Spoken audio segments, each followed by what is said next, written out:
Minsan hanap tayo ng hanap ng mga bagay na magpapasaya sa atin. Yung mga bagay na wala tayo. Tapos magugulat ka na lang pag nalaman mo, hinahanap pala andyan lang sa tabi mo.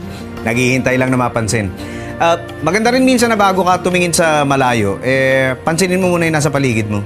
Hindi ka na mahihirapan, matutuwa pa sila sa'yo. Hindi pare-parehas ang buhay. May saya at lumbay.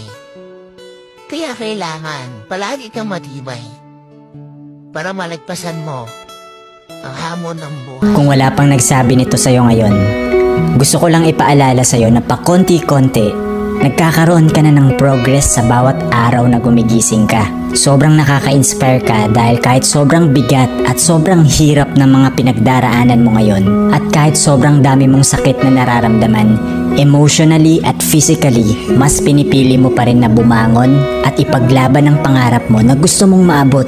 Sana alam mo din sa sarili mo na lahat ng mga efforts na ginagawa mo ngayon ay magiging worth it din.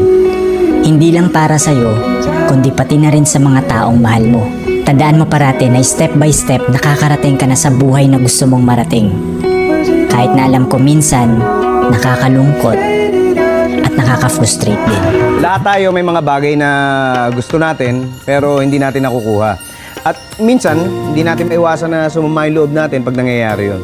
Yung sama ng loob na yun, madalas nasusukat ng laki ng kagustuhan natin na makuha yung gusto natin.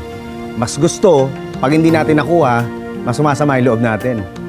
Okay lang yun, hindi naman kasalanan na maghangad Pero mas okay yung walang-wala ka, pero naghahangad ka lang ng konti, kesa dun sa marami ka na, naghahangad ka pa ng mas marami. Paano ka magkakaroon ng sobrang tibay na mentality? Huwag kayo tumingin sa ibang tao. Huwag kayo magkumpara. Hindi nyo kailangan paliwanagan lahat ng tao na maganda yung produkto ninyo, na mabuti kang tao. Right. Yung judgment nila, hindi yun yung pagkatao mo. Mas kilala mo sarili mo. Right. Bakit kayo nakabase sa judgment ng society sa inyo? Yes. Mas kilala nyo yung sarili ninyo Walang right yung ibang tao para i-down ka. Right. Ang mahirap kasi sa inyo, nag-a-adjust kayo sa tingin ng ibang tao sa inyo. Kapag yun yung Focus ninyo, hindi kayo maging masaya. Hindi kayo magtatagumpay kasi hindi nyo mapiplease lahat ng tao.